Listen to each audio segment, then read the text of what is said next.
Thank you, ladies and gentlemen, for checking out Going Deeper. I'm your host, Matt, and I've got probably a subpar show planned for you tonight, but if I'm being honest, it will not be the guest's fault. You'll know my next guest tonight from her appearances on such websites as Fuck the Geek and King BBC, but what you should know her from is from her own website, RayRayXXX.com. Links to all of her social media are in the episode description below, but I really want to drive that home. Check out her own website, RayRayXXX.com. Ladies and gentlemen, join me in welcoming to the show the ravishing Ray Ray. Ray Ray, how are you tonight? I'm wonderful. I'm excited to be here. I'm excited to have you. I may have scared you at Exotica a couple years ago. I don't remember if it was last year, a couple years ago, where I come up. I think I came up. I go, "Oh, how you doing? I know your publicist. I was going to reach out," and you were just like, "Yeah, okay, talk to her." And it wasn't rude. You weren't rude at all. It was fear energy, which I apologize for.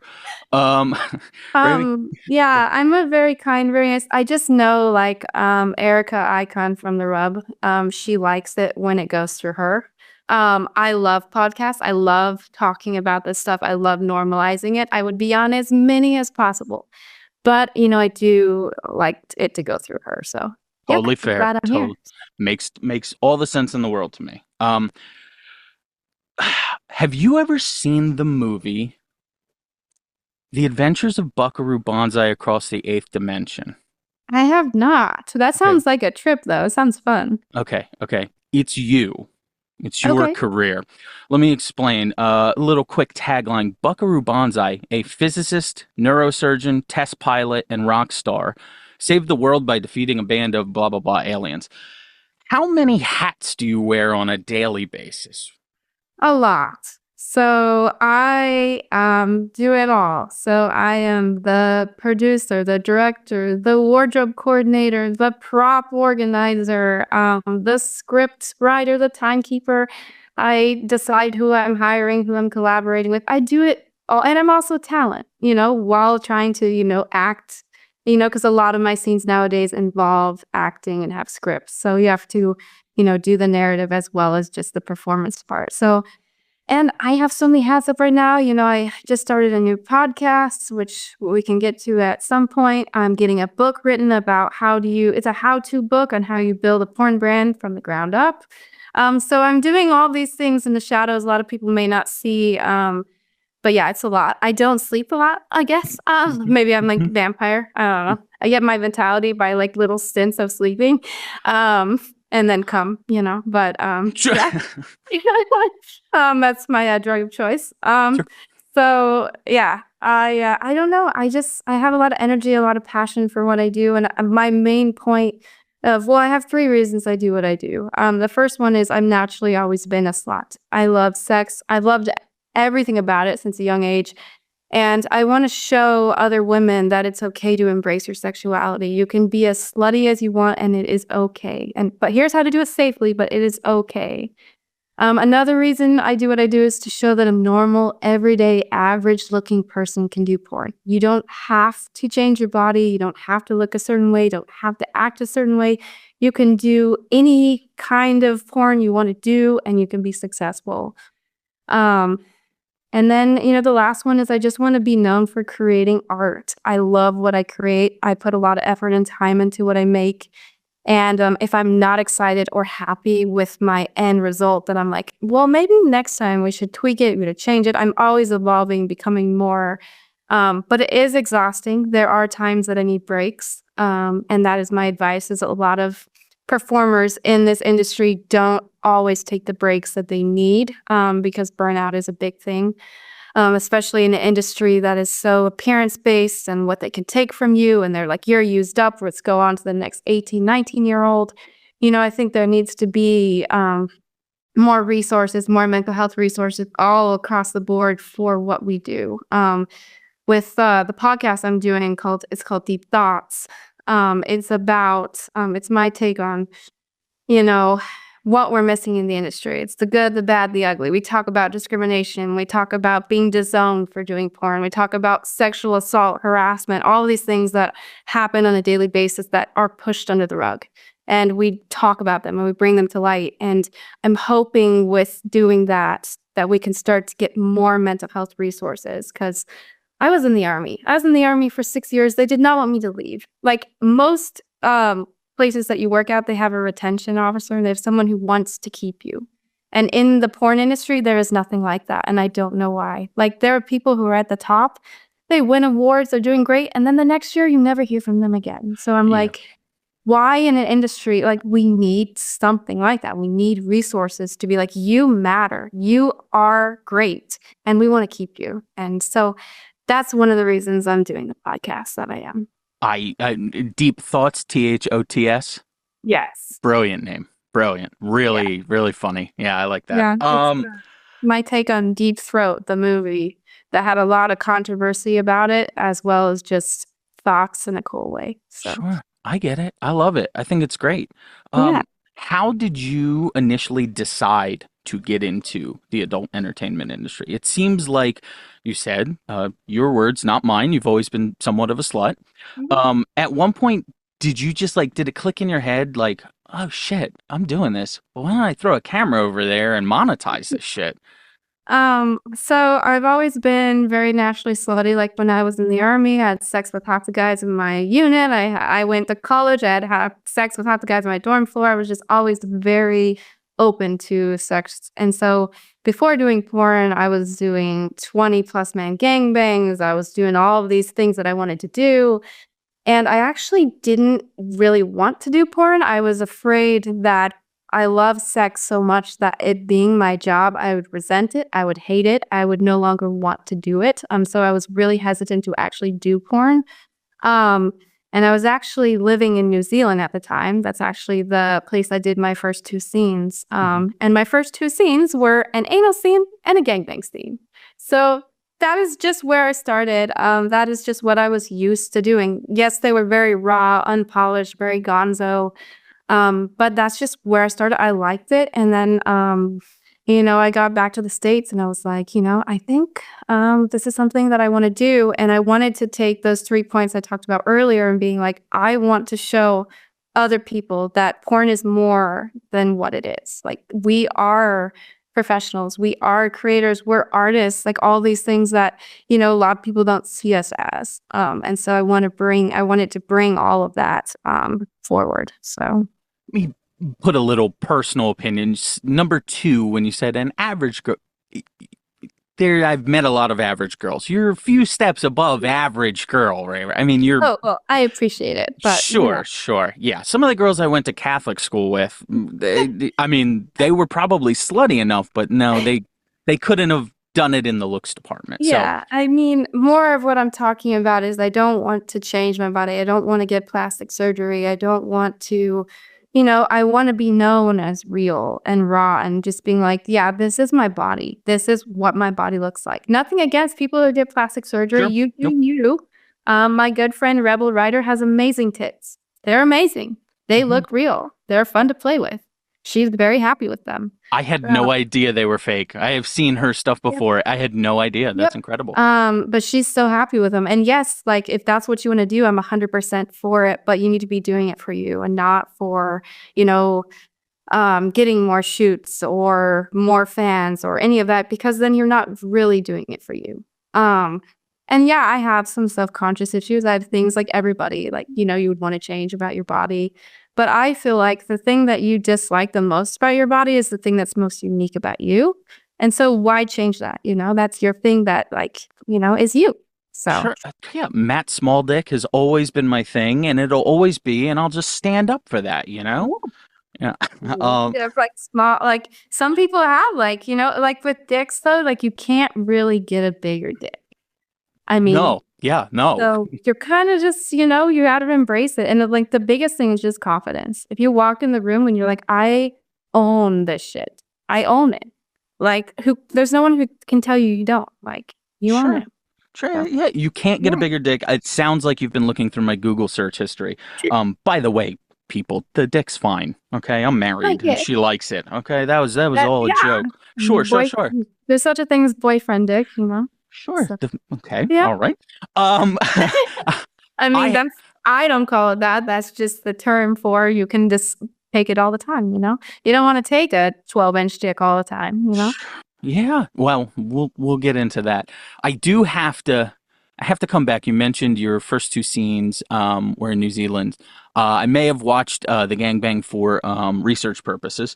Um, Mhm. okay, okay. This is not a critique. This is actually, I fucking love this. Okay. There's one point when a gentleman is behind you, I believe, and your mouth is doing work on another gentleman. No. And it almost looks like the guy behind you has to tap you and be like, calm down. You might break that guy's dick. You are still an intense performer, a very Yeah. intense performer. Have you learned to possibly dial it back a little or understand there's camera intensity and you're going to hurt this Kiwi man? I don't know if that's a racist term, so I won't say that. But, you Uh, know, so it depends on the scene. I have always had lots of raw sexual energy, and like with those first two scenes, it was just what I was normally used to doing. Like, I had done earlier that year in New Zealand, I had done a 25-man gangbang, I had done 13 guys, I had done all these different like size gangbangs, and I was just used to bringing that energy, and I have that raw energy at any given time. I can just bring it out. I go from 0 to 100. There's no in between. Um, but now with what I shoot, a lot of it's more polished. I put thought into what positions we're doing, how we're doing them. They're all blocked out. They're all like, we're doing this and then we're doing this, and then I know how the come's going to be used. So it's all choreographed, kind of like a play now. In my own personal sex life, I go full ham, like I did in those scenes. And that's kind of like what I initially was known for was my raw sexual energy, which I still have and I could pull out at any point. for sure. But I try to dial it back a little bit now. But in my own personal sex life, I'm growling and doing all that crazy stuff, and it Sure. just happens naturally. So, I understand. I understand. When you had your first, I guess it would be called group set. Did you progress up to gangbang or did it start like threesome or was it just like, hey, 25 guys came over one night and I was like, fuck it. so I started slow. I did the threesome. Actually, my first threesome with two guys, I did DP that first time. So it was kind of diving right in. But I did normal threesomes. So I did two guys, two women. And then there was a woman I knew. I'd been with her and her husband. And she was known for like doing black guy gangbangs. That's what she liked. And so she's like, I'm doing 12 guys. Do you want to come watch? And I was like, okay, I'll come watch. Never done gangbang. And then before it started, she's like, "You want to join?" And I was like, "Yeah, I think I do." And then it just naturally just happened. They took turns on us on like all night, and it was just the beast was just born at that point. And I was like, "I need more." Like I have literally been trying to do 50 guys and 100 guys for a long, long time, because it's really hard to get that many men in a room. I So want to I want to talk about that definitely coming up with content type stuff. But with the first threesome, the first group thing, were you talked into it or did you talk them into it? it was kind of like a mutual understanding. It was like we Sure. were at a place like we were wanting to expand our sexuality. Sure. And so back in the day when Craigslist was a thing, and they had personal ads back in the day, because I'm kind of old. No, I'm just joking, but they I'm don't have that anymore. sure. You could put up an ad saying, "I'm looking for blah blah blah. I'm looking for someone to join me and my partner, or blah blah blah. Or I'm looking for someone to give me a foot job, whatever. And so we put up, yeah, we were looking for another guy to join us. And we went through the lists and we met a few and we were like, no, we don't like him. And then there was one guy we met one night and we were like, yeah, we're doing it. So we got a hotel. We did our first threesome. It was great. We had an awesome time. We ate Denny's at like 1 a.m. It was Hmm. perfect. And then we just kind of kept exploring from there, our sexuality. So, That's awesome. That's mm. awesome. Um, okay, so but then do you really consider yes, I think you did because you said it, the beast was born, which I guess is where the growling comes from after that gangbang. And this is your words, not mine. Seems like you were slutty before that, but I mean, this was just a different valve that opened, right? Yeah. I think that it was just like me in a safe space, in a safe environment, being able to embrace my full sexuality. Just because I was never given an outlet. The way I was raised, it was like, you don't have sex till you're married. There was no conversation. There was no education. I've always been naturally very horny, very sexual, and I had all this energy and I didn't know what to do with it. And so when I was in the Army around these young guys, I was like, oh yeah, okay.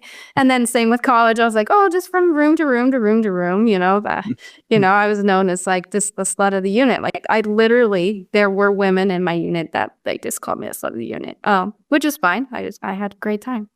But yeah, I just embraced it. And then I think the gangbang, I have like this, I'm a runner, so I've done marathons, half marathons, and I equate a gangbang to like a marathon of dick. And I just have this ability to keep going and going and going. And so I think that was just something I was built to do. Like if there was the Olympics of sex, I would be a contender because I also am very stubborn. And I would be like, I'll outlast you. I'll outlast you. Like literally when I've done my gangbangs of 40 guys or 30 guys, I fucked most of them twice.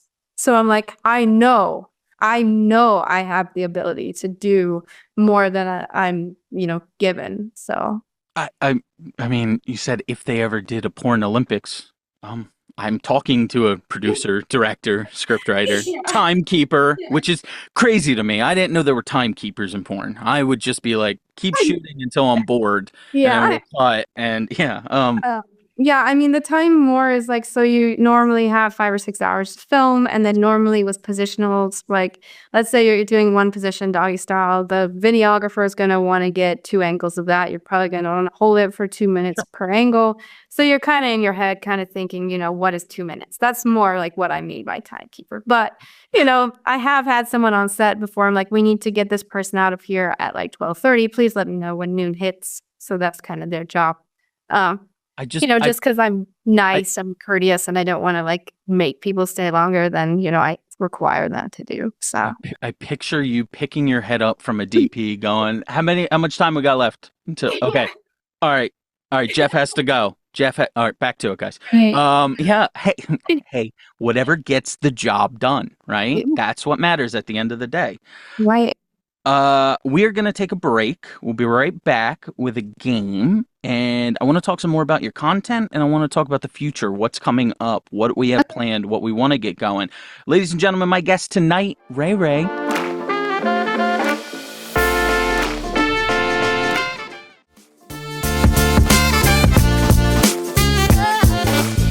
All right, and we're back. My guest tonight, the lovely Ray Ray. All of her content. The stuff I really want you to go to is at rayrayxxx.com. Can we play a game, Ray Ray? Yeah, I like games. Okay, here's the problem. I feel atrocious about the game we're about to play, but I've made corrections, and I think it's better now. So, ladies and gentlemen, let's play Ladies' Choice.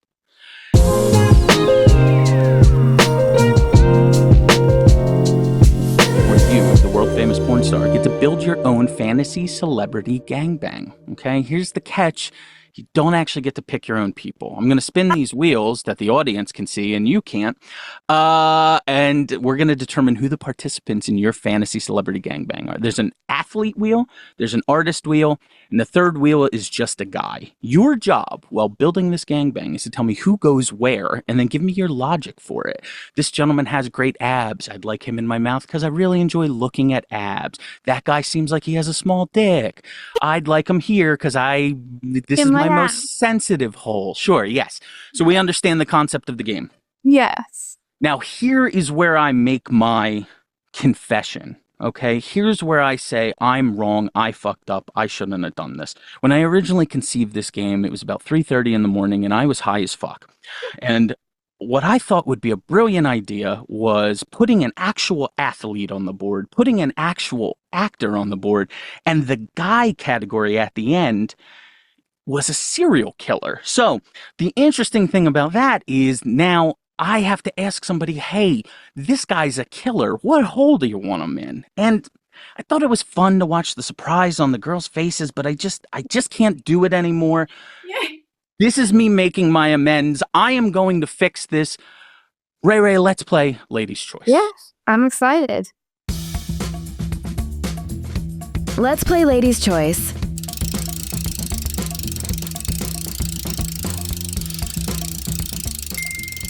O.J. Simpson,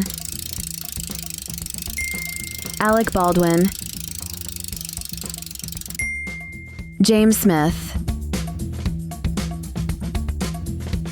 So James Smith is not an actual real person. He's a piece of stock footage. He's a gentleman that's about 6'1". I would say slightly larger than average penis, solid thickness. But I just couldn't give you a serial killer. I thought it was wrong. Yeah, It's just not a right thing to do. So please tell me, where would you have sex with OJ? that's a hard one because, in a lot of ways. But I would say from a natural, stereotype standpoint, I'm sure he has an above average dick. I believe so. Yeah. So, I mean, really, in any hole would be fine, but probably in my ass, Okay. just because of the connotation of everything that he's done. It's the dirtiest, it's the most taboo, it's the one hole you don't always go to or shouldn't. And I probably wouldn't anal prep. So, Oh, there you just to go. screw with them. That's for Nicole. Yeah. So no anal prep for him. He just gets whatever happens. So that'd be kind of me being like, if I have to, maybe I eat a few bean burritos. I don't know. We'll see. So yeah. Okay, Yeah. we have placed O.J. Simpson. How about the other two gentlemen? Where am I going? Oh. This way? This way? So Alec Baldwin, I definitely, I think like he could go in any role, but definitely my pussy. I feel like he would just be able to just vibe with it, and I would love for him to just be like doing comedy at the same time. That would be so fun. I love sex where it's like you're laughing. During like something happens and you're just like, oh my God, that's so funny. I think that's amazing. So I would think that would happen while with him. And then the last guy, I don't know where you got that photo from. But he's yeah, real. I'd be like that guy. I'd be like, yeah, I'll follow you all around. You can put it anywhere you want. Oh, okay. All right. As long as he kind of knows what he's doing. I like sex a certain way. I don't want any soft fucks. I don't know if you ever saw Yellowstone, but there's one point where Beth Dunn is one of the best female characters of all time.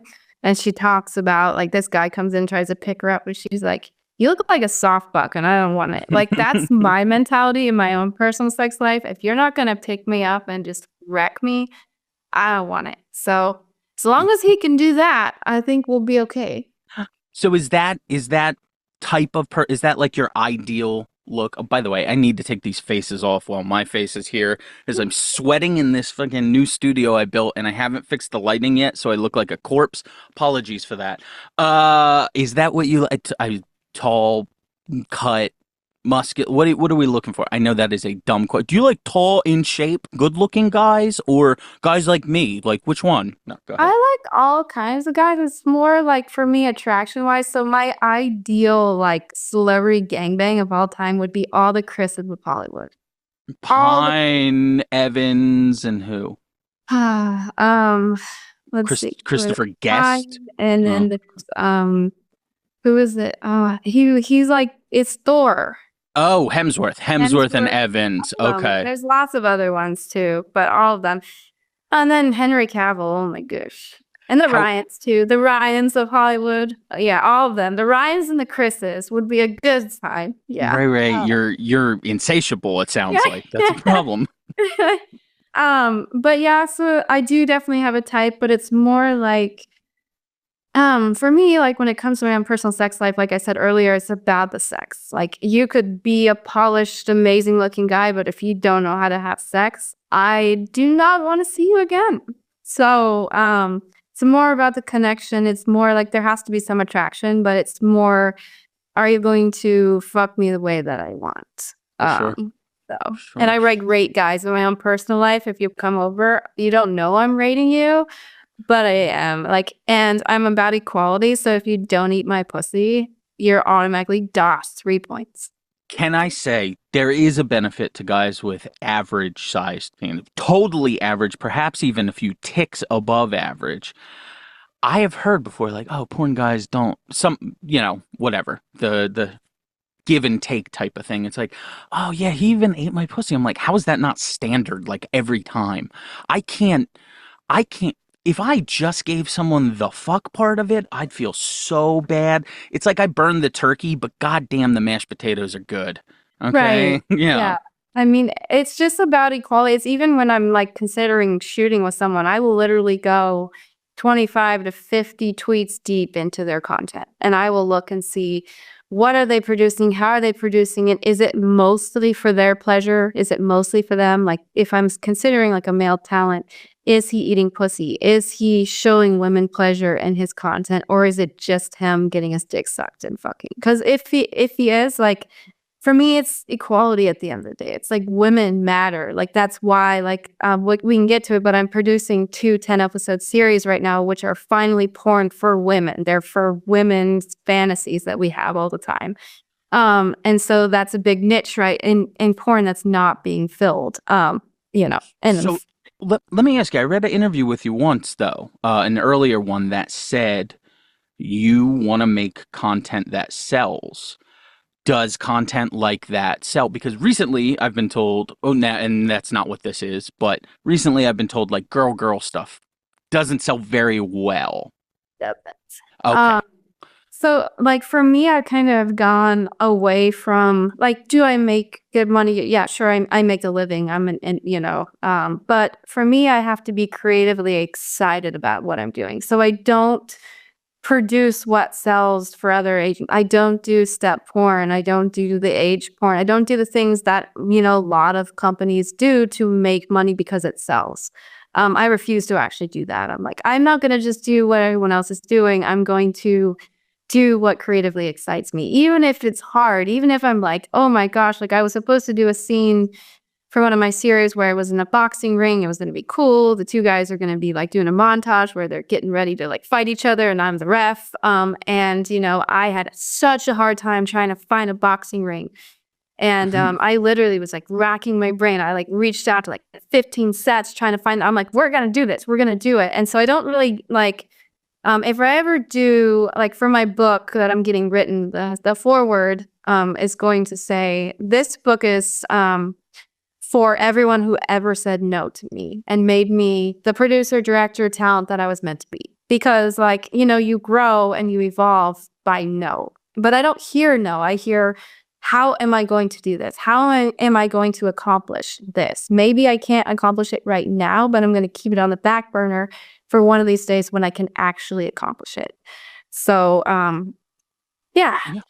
I have to ask, you said you're trying to set up obviously these much larger gangbangs and this and that, and there's the dumb outside perspective that just goes like, "Yeah, I could find 50 guys I want to fuck Ray, or something like that. But what does it take for you? So you said you do your research on other performers. What does it take for something that large, though? Is this your white whale, one of these big things where you're chasing it, and are you ever going to get it?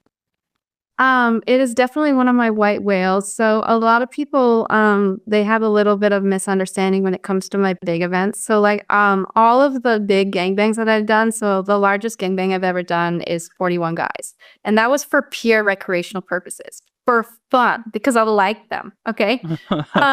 So I've been trying to do 50 guys and 100 guys for my own personal enjoyment, my own personal, it's like no cameras, no Wow. recording, no documentation, nothing, for my pure enjoyment.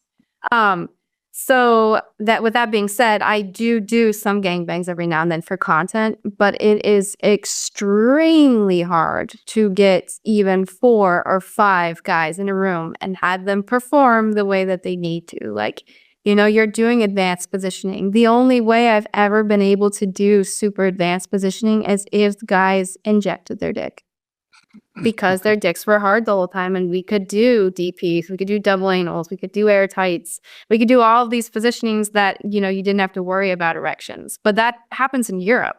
Yeah. There are some talent here that inject their dick, but it's not standard. Like I shot for some companies over in Prague where it's standard. If you go on a set as a male talent, you're injecting your dick. It's just part of the deal. What is it? That's Caverjet, right?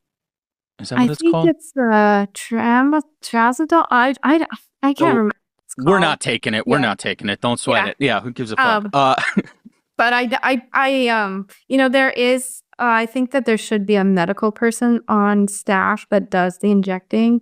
I don't think the average Joe Schmo. Like I was a medic in the army. Like I Yeah, know how to inject. I know how to do, but I don't know where I should place that on a dick. Like I think there should be, especially if you are a company who's going to be having people do that on a daily basis, you should hire someone who is the medical person, who is trained, who knows how to do it. Because if you do it wrong, you can actually really like mess up the vessels and the parts of your dick, and it won't get harder anymore. Or if it does, like it hurts, there can be trauma involved.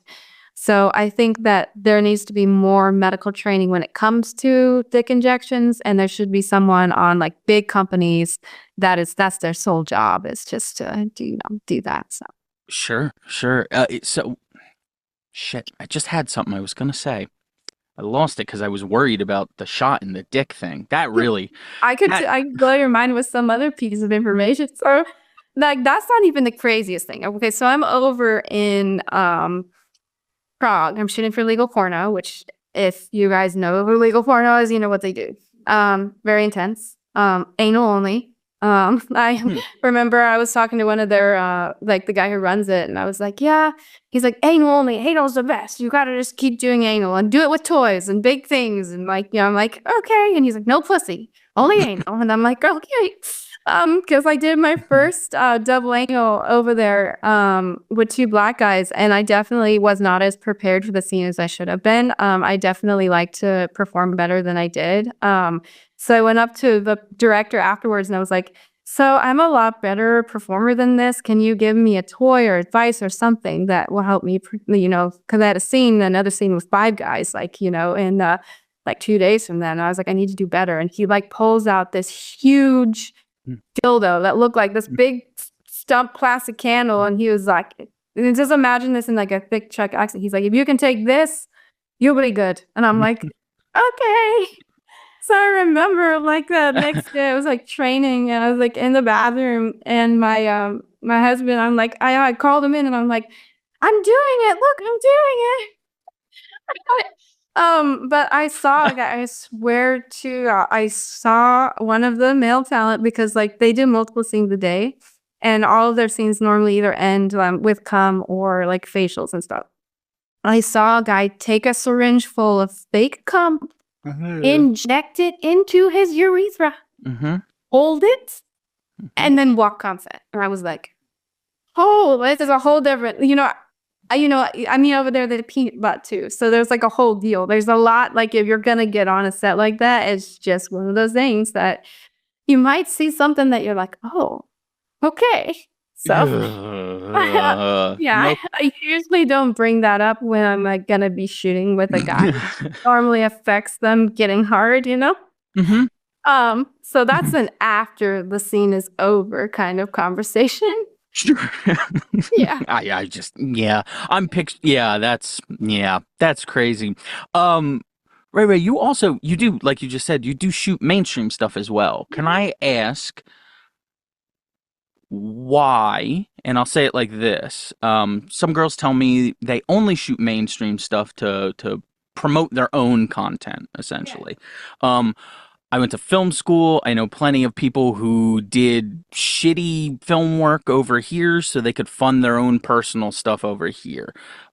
You might just like it on other sets and you feel like it's a learning experience. What's your quote unquote reasoning for doing mainstream stuff as well? For me, it's more I like to go co-produce with other people. And I like to bring, so like since you said I have so many hats in given time in the air, it's really nice to just have one role and be like, this, you're just talent. You're just doing this. Because when I'm producing my own stuff, I'm thinking about the lighting, I'm thinking about all the stuff, as well as what should I say at this point? Is my back arched the right way? Does the dick angle look good? Like I am thinking about 100 things when I'm producing my own scenes. It is so refreshing and nice to walk onto somebody else's set and they'd be like, do this. And I'm like, okay, I can do that. And that's really nice. That's I really enjoy that. I also like to bring other people's creative vision to life. I am a performer who likes things to be a little bit more organized. So if it starts to get chaosy, I am a little like, oh no, let's reel it back. But as long as you're organized and put together and you have a good vision, I 100% would like going on other sets. So That's awesome. That's awesome. We're going to take one more break and we'll be right back.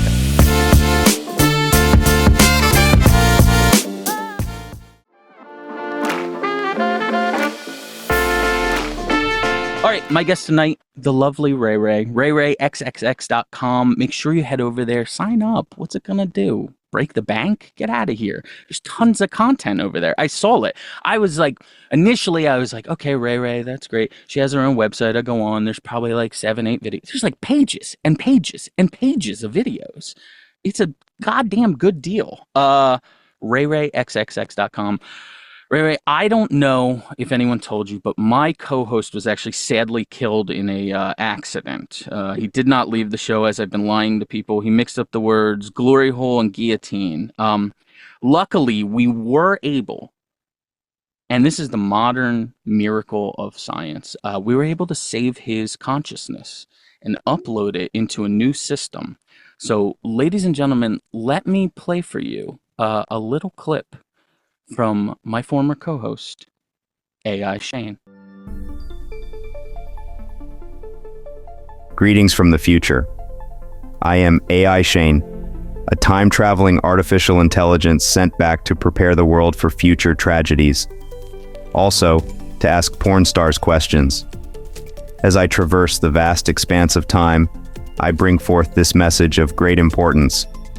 In the year 2192, I watched with detached curiosity as society gradually descended into chaos. A return to a stone age, all due to a seemingly trivial oversight, the underuse of lubrication.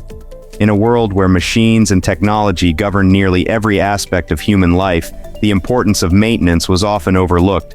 As gears ground against each other, metals screeched in protest, and motors strained without proper lubrication, the once seamless operation of society began to falter. Factories could no longer function, transportation systems ground to a halt, and society collapsed, all echoing the same underlying issue: neglect of the basic principles of lubrication. My question to you: what is your favorite non-lubricant to get your gears all greased up with? Is it spit? Do you ever just spit in your hand and take a trip to Rubtown? Could one use canola oil if they were desperate for a deep dicking? This is AI Shane, signing off until we meet again in the annals of time. First, let me apologize for my former co-host. He always has the most piggish questions, and I'm not glad he's dead, but I don't think the world is too upset. Ray, as a director and someone that's on set, you mentioned the fake cum earlier. Lube must be pretty standard on set, but is there anything else that people use? I would assume what works and what is gonna put you on a yeast infection list? It's individually for the own performer. Like I know some women who have very sensitive vaginas. So they only want certain types of lube. So what I would do as a director, or if I was producing a scene, I would ask my co-performers, like, what works for you? What do you want? Like, I've also known guys, they only like certain kinds of lube to be able to jerk off. So it's more like, for me personally, if I'm really into what's happening, I don't need any lube. I'm great. But I use my spit a lot, like he was talking about, and now I'm just like, or I'll like be sucking the guy's dick and I'll get it really wet, and I'll be like, yeah, put it in. I use spit often. I know coconut oil works really well, but for me, if I was gonna have other people on set, I would personally ask them what works for them, just because like each person's vagina, like mine is very robust. She bounces back quickly. She's great. She doesn't really get angry about a lot of things. But some people have really sensitive vaginas, and that's okay. So Okay, there you go. Fair enough. There you go. There's the question. So when you're prepping for a shoot, what are you asking? It's weird. I want to ask you questions as a porn star, and I want to ask you questions as a director. What else like goes into that? Like, I know it's a ridiculous question, but like, is there like a little party tray or something, or bottles of water? Like, how do you prep a set? What do you need, and what are you asking like individually? So standard across the board, there's always water, Gatorade, Red Bulls, and then I always have wipes, usually dude wipes, because they're thick and they don't rip. And then lube, whatever they need. But I also ask, and then I have snacks. Usually I have fruit snacks, some kind of chips, and some granola bars, standard across the board. Just because sometimes I want food too. I eat a lot of fruit snacks, especially if I'm doing anal, because then you can eat gummies and it's okay. Okay. So it's a quick way of getting energy, grabbing it. I've done scenes where the talent are like literally shoving like fruit snacks in their mouth, and then we're about to like go on like finish a part of the scene or whatever. But I think that's just taking care of people. Like since I was in the military, like it's not like I'm a mom, but it's like I want people to feel taken care of while I'm producing or they're on set with me. Like that I care about them, that they matter. Like you should at least have water, if nothing else, or like, doing physical stuff. But then I'll individually ask sometimes, or if the performer needs something specific, like some women want douches on set, some people want certain wipes, want certain lube. I've picked up talent, dropped them off before. I've done things that maybe not the Driver, yeah, another hat. There you go. director or like, producer would do for talent. But I have done it. I've paid for parking. I've had like people I hired them for a scene, and then I was like, oh, did you park here in LA? And they were like, yeah, I was this much. And I'd be like, oh, here's your parking covered too. Like there are just things that I do to make people feel like that they matter and that I care about them. So from what you've seen, and I'm not asking you to disparage anything by name or anything like that, but from what you've seen on other porn sets, did you then see that and take and go, well, we could add that in, or we could ask them that? Because I know I've talked a lot. Are they paying for parking for everyone? No. Okay. All right. So yeah, go ahead. Yeah, I mean, I think I've taken bits and pieces from different sets I've been on. I try to take care of myself and be an adult and bring my own stuff with me, just because I think, you should do that. It's the same as like if you have an anal scene, you make sure you get up in time to prep. Like, you don't just show up and be like, oh, whatever happens, happens.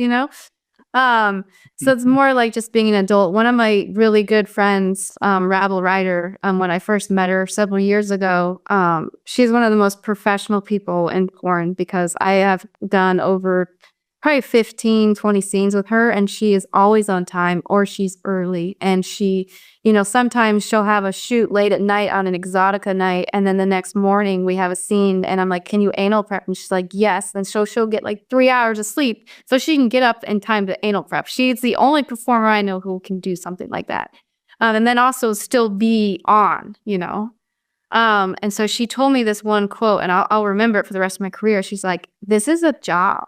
Like, it's like every other job. You can't show up late. You can't be unprepared or you'll get fired. Like, and that's how people should go about porn, is that it's not just this fun, willy-nilly hobby that we're doing. We are producing. We're doing this to make money. It is our job. And you should be able to be on time, organized in the right outfit, and have everything that you need and be prepared for a scene if you're going to do one. So I think both sides need to understand it's a job. The people in your comments being like, why don't you ever post full scenes? I don't know, stupid, because I have a website that you can go to.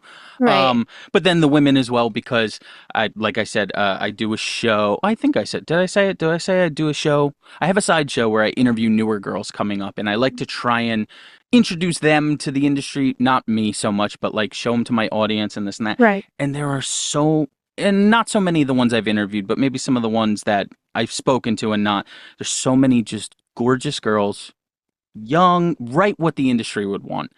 Right. And then you check their OnlyFans or whatever else, and they have 6 pictures on there and Right. no videos. And it's like, sweetie, no offense, but you don't wake up on Monday, create your OnlyFans on Tuesday, and you're making $100,000 a month by No. Friday, right? It's so much work. There's so much that goes into, like, yeah, you can have amazing content, but if you don't know how to market it, or you don't know how to get it in front of people or get people to buy it, like, And I am a individual who doesn't always play the game. I don't do the pandering. I don't do all the extra stuff that some people do. And like, however you make your money is great. I just don't want to be a bimbo that rolls over and just bends over backwards for people. I want people to see me as an artist who creates amazing things, and that's why they like what I do. Sure. But to each your own. Like, if you want to do the pandering and make your money, make your money. Just like, if you can cry yourself to sleep with your bathtub full of cash, like, it's great, do your thing. That's just personally, it's just not like, I don't want to be a dancing monkey for people. I want them to value me for what I do and how I produce it. And I put that effort, instead of putting it into like the pandering, I put it into my content. So Yeah, yeah. It's it shows.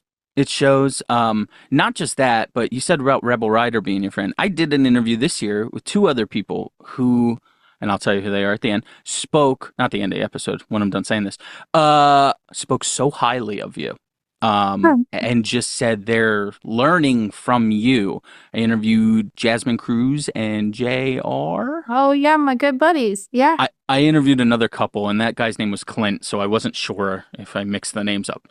Jasmine Cruz and Jay, I wish I could play it back for you right now, but the episode's not out yet. They were just like, I mean, this girl knows everything. She's so professional. She's teaching us how to be, not that they're not, but just teaching Yeah. us how to be even more professional, teaching us this and that. Do you take that role as an accepted one of being somewhat of a mentor to people? Do you like that? Do you ever let that get in the way of you doing your own thing? Not really. I do want to, like, the reason I'm getting the how-to book written is to show that you can be an independent. You can do it by yourself. You can build a brand from the ground up in an industry that is so hard potentially to break into because it's so oversaturated. And I want to show, like, independence, we matter. Like, even with award shows and all this stuff, a lot of the times, independence, we don't get put up for awards. We don't get the time of day. I mean, I did a cool thing last year. I redid The Breakfast Club. I did a vintage classroom set with 6 women. We rewrote the script. It was one of the coolest things I have ever done. And I did get nominated for an AVN last year, which was very, like, I was super honored. But, I originally, when people were like, oh, you're nominated, I was like looking through, I was like, oh, it's that scene, it's that scene.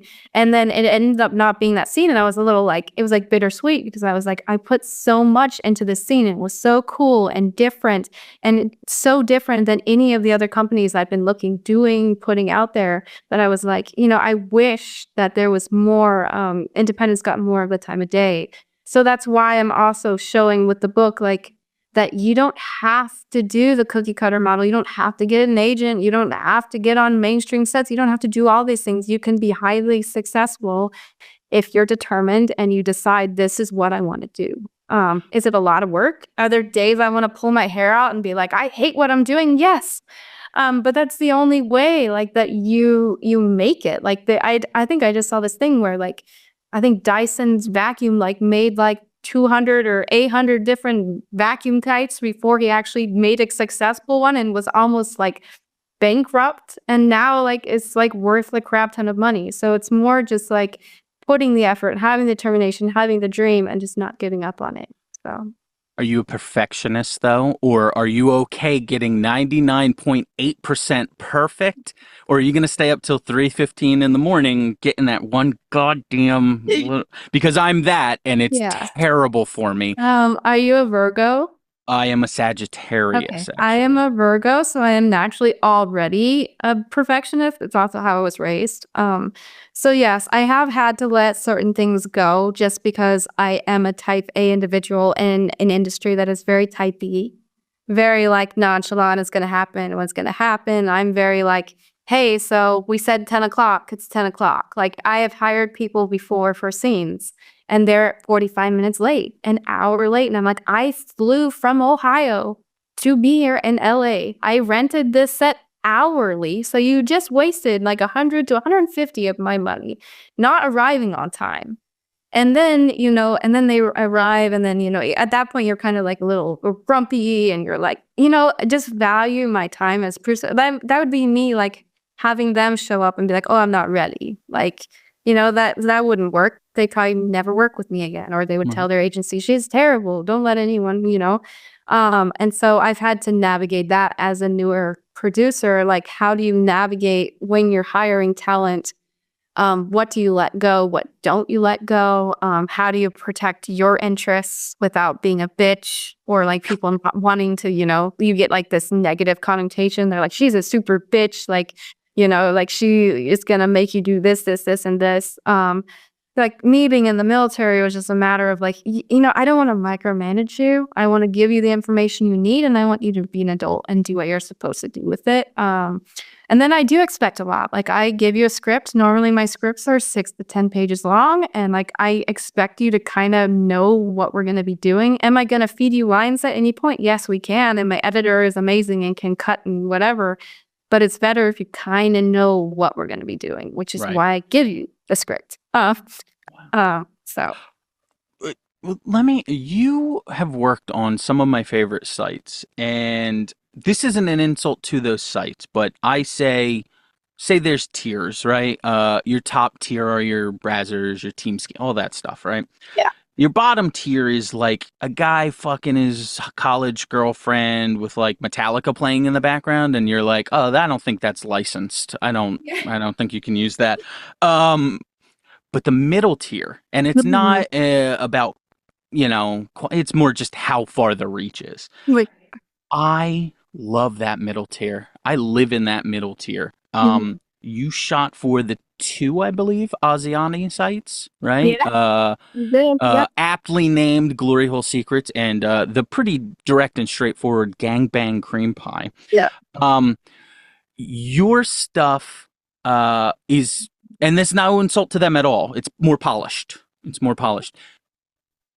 Do you also like the more mid-tier stuff, the stuff that's just kind of going at it? Does it feel raw to you at all, or is that not really a preference in what you're seeing?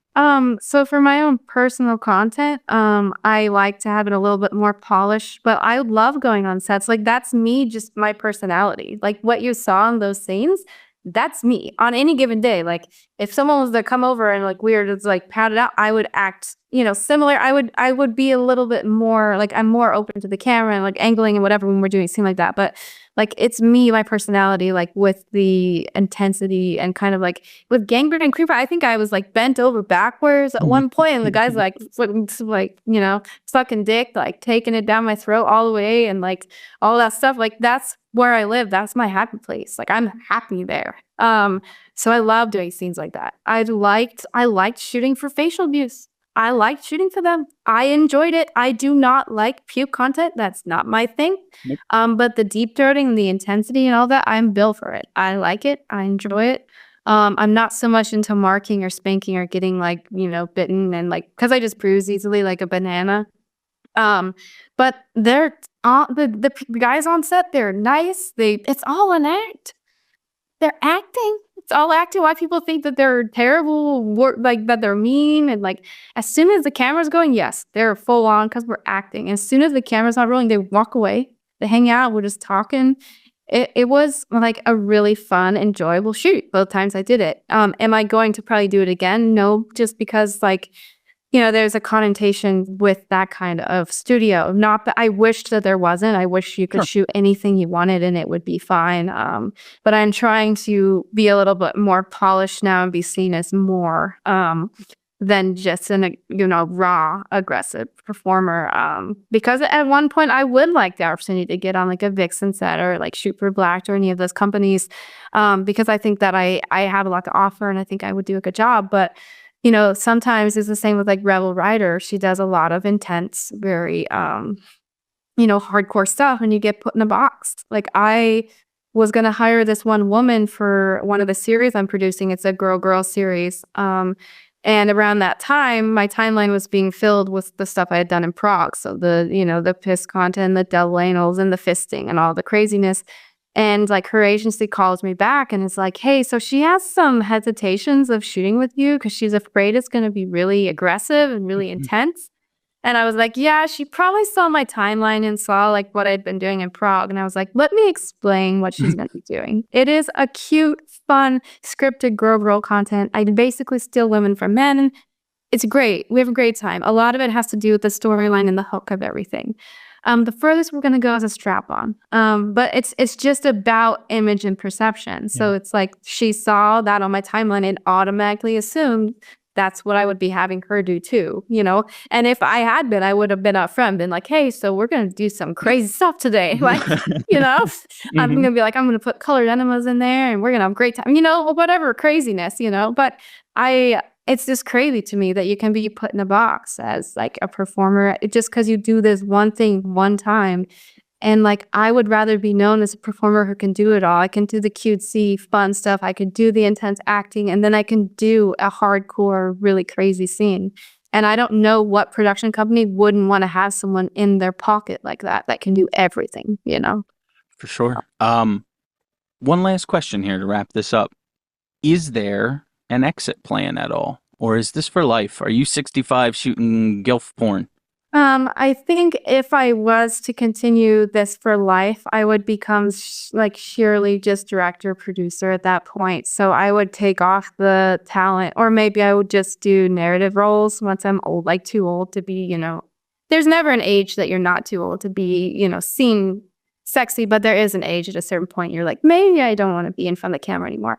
I think that if I was to continue doing this for the rest of my career, I would go more into the director, producer role and step away from being talent. I would probably want to sign a contract star who's someone who could fill my shoes, someone who would be basically me in a lot of my scenes just because I star in all of them. Mhm. So for me, the life of me, I don't know who that would be. That would be able to bring the energy and the creativeness and just kind of like me to life in all of my scenes. I'm sure someone like that exists, and I could probably find them, but that would probably be if I do this long term, that sort of thing. But for me, it's more like I'm already planning my exit strategy. I'm planning for retirement. I'm, you know, investing, you know, maxing my IRA, like, you know, doing all these things that I need to. So at a certain point when I'm 40, 45, then the money's right. And I can just be like, I'm done. And I can just walk away and I can do, you know, I paint in my free time. I don't have a lot of time to paint anymore. I have a lot of other hobbies I like to do. I would like to have a chance to kind of be like, I want to travel, I want to paint.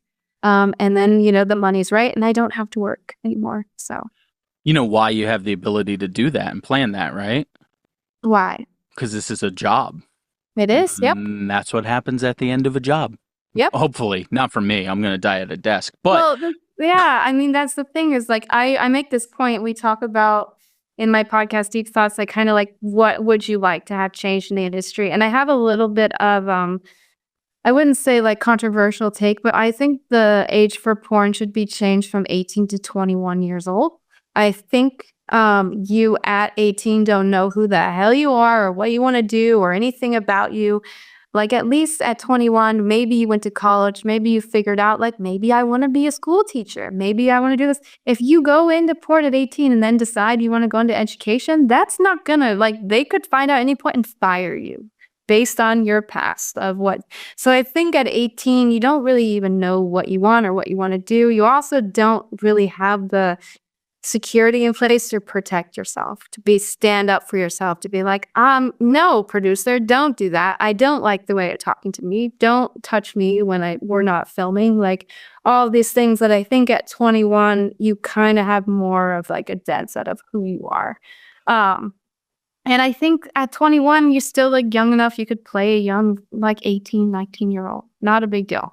But I mean, I think that's a newer take on it because there's a lot of older producers and directors that it's always been done a certain way. It's always been 18, 19-year-olds. And that's what they want, you know? So. great way to end it. Ladies and gentlemen, we're going to wrap this one up. My guest tonight, the host of the Deep Thoughts podcast, Ray Ray. You can find links to all of her social media in the episode description as always, but please make sure you go out and check out her main site, rayrayxxx.com. Are we keeping that strictly porn, or maybe we're going to put some podcast videos on there too, or what are we doing? I think we're going to keep them separate. So Sure. the Deep Thoughts is going to be its own separate social media. It's going to be associated with me and Rebel Ryder because she's also my co-host on it, Oh, which awesome. is great. We kind of together bring that podcast to life, as well as my other host is a non-industry person who brings their perspective, who's a comedian. So he brings we have the full like range of everything that's going on. And so I'm going to keep that separate, but I'm going to definitely promote it, and it's going to have its own kind of platform, everything for it. But it's going to be from the minds of me and Rebel Rider and my other good friend, Kevin. So. Well, depending on when you're listening to this, folks, as I update the things when they change, check the episode description for links to all of the Deep Thoughts podcast stuff. Okay? Ray, thank you so much for coming on with me tonight. Oh yeah, anytime. That was amazing. Yeah. Like I said, I did my research. I love listening to podcasts, especially when I'm working out. I love it. I think what you're doing is great, and you should keep doing it because it's awesome. So, yeah. Wonderful compliment. We'll see you next week, folks.